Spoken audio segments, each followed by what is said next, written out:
Hello, my name is Mel Hauptman, known as Mel. I joined FIRST 18 years ago as a mentor when I didn't really know that much about it because my daughter, who attended Stuyvesant, found out about it and she joined the team. This was way back when the games were a lot simpler. However, I've come back every single year and spent as much time here with the team as I possibly can, and now that I'm retired, I'm spending much more time here.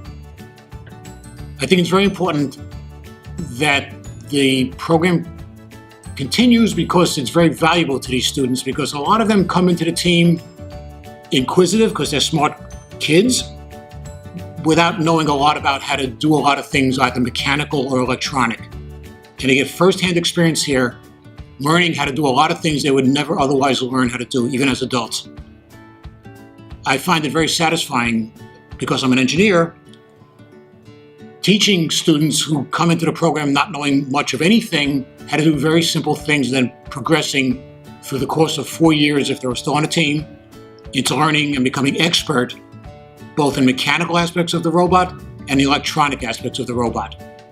And you really see these students mature into their role, and many of them leave the program with a much greater understanding of today's technology after working on this 4 years of projects, 4 different robots. And as the team works together, and this year it's a very big group of students, they learn how to interact with each other, even though some of them are complete strangers to one another. They learn how to work as a team, as smaller teams, and then at the end, as the teams all come together to make the robot actually work, because there are different aspects of getting the robot to work. When a brand new freshman enters the program, or even as a sophomore, they might be a little bit hesitant into joining into the program. They might feel intimidated a little bit, especially on any mechanical or electronic skills. But the team always welcomes these, we call them newbies. They're new to the program. We bring them in as long as they're willing to learn, and they become full-blown participants after about a year. They really know what they're doing after about a year or two. It requires some maturity, but that's what high school is all about. The students progress through the courses of the years. During the first year, it was a very simple game. It involved beach balls and a teeter-totter type of seesaw, which children are very familiar with from playground play.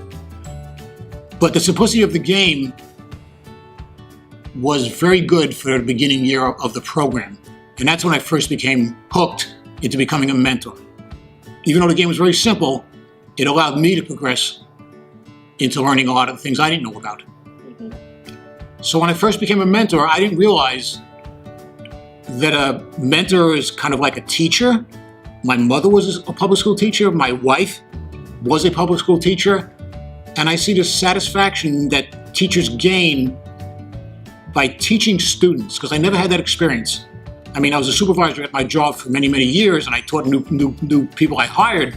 But having a group of people, like the students, kind of like a class, but not exactly. I leave almost every time I leave the program that evening, I have something to look back on that shows me why teachers do their job, that they really get some satisfaction beyond just having a job.